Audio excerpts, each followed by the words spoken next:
We had a dramatic rescue underway in Hubbard County, Minnesota, just after 2 p.m. on this Saturday afternoon.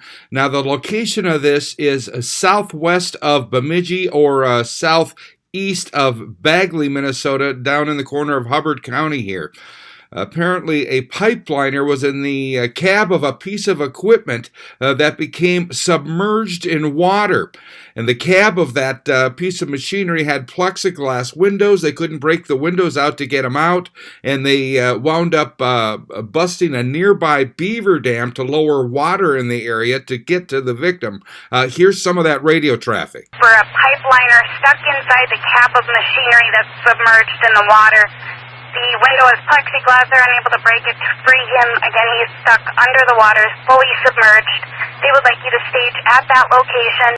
They did get the beaver dam broke, lowered the water. The party is still stuck inside, but his head is above water, very hypothermic, but is trying to speak with the people on scene.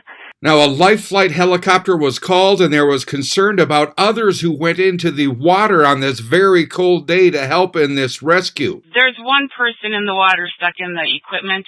Other people have gone into the water to help him, so there's going to be more than one. At about 3:20 p.m., it sounds like a life flight helicopter took one person from the scene. Other rescue units were on the scene, as you heard. There were, it sounded like multiple people in the water who helped with this rescue and who would be wet and cold on this very cold Saturday. Again, it sounds like one person taken from the scene by a life flight helicopter. We'll try to update this story as soon as more information is available. I'm Neil Carlson reporting for iNewZ.TV.